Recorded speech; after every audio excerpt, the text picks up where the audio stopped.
Imagine standing before an empire with guns, chips, gold, power, an empire that had conquered nations. And then one woman looked them in the eye and said, "I will never kneel." This is the story of a queen who turned pain into power, fear into fire. A woman who fought one of the most powerful empires on earth and refused to be broken. This is Queen Nzinga of Angola, the queen who would rather die fighting than live on her knees.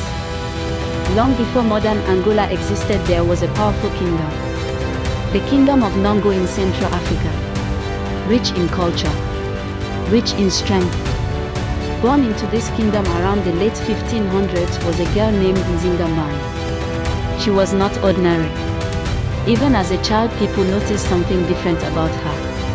She listened carefully, spoke wisely, learned quickly. While others prepared daughters for marriage, Nzinga prepared for war, for leadership, for survival. Her father was king, and young Nzinga learned politics like a soldier learns battle. She watched, she studied, she remembered. Because danger was already approaching from across the ocean. The Portuguese came to Angola hungry. Hungry for land, hungry for power, hungry for people. They wanted control, they wanted trade, and most of all they wanted slaves. Villages burned, communities collapsed, fear spread like wildfire. African kingdoms were thrown into chaos, and the Kingdom of Ndongo stood directly in the storm. Nzinga watched her people suffer, watched outsiders demand control, watched promises become betrayal. Her kingdom was bleeding. Something had to change. Then came the moment history would never forget. A negotiation meeting with the Portuguese governor. Nzinga arrived calm, sharp, fearless. But when she entered the room, something felt wrong. The governor sat proudly in a chair. But for her, no chair, only a mat on the floor. It was not a mistake.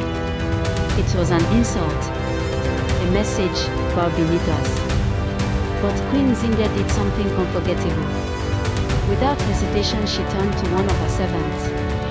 The servant dropped to the ground on hands and knees, and Nzinga sat on the servant's back, at eye level with the governor, equal, unshaken, unbowed. The room went silent.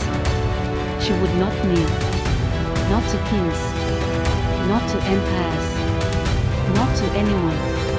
That moment became legend, because power is not always about weapons.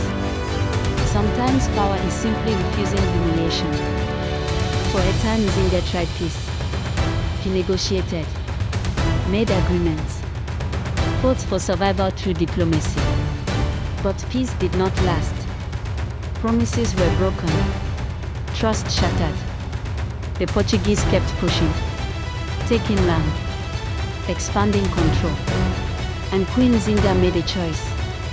If peace would not protect her kingdom, then war would. She became more than a queen. She became a warrior, a commander, a storm. Nzinga did not fight like others. She adapted, moved quickly, struck unexpectedly. She mastered guerrilla warfare, hit hard, then disappeared. Her enemies could not predict her, could not trap her, could not silence her. And beside her stood fierce warriors. Men, women, soldiers ready to die for freedom. Nzinga herself wore military clothing, led troops, planned attacks.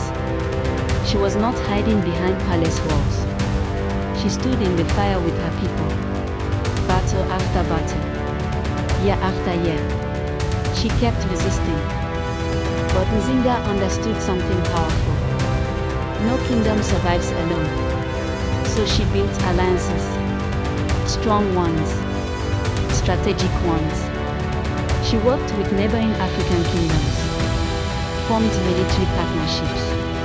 She negotiated, adapted, survived. because she understood that unity could become strength, and strength could become survival. The Portuguese expected surrender. They expected weakness. But Queen Nzinga kept rising. Again and again and again. Decades passed. Still she resisted.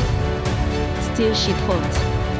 She outlived kings, governors, generals.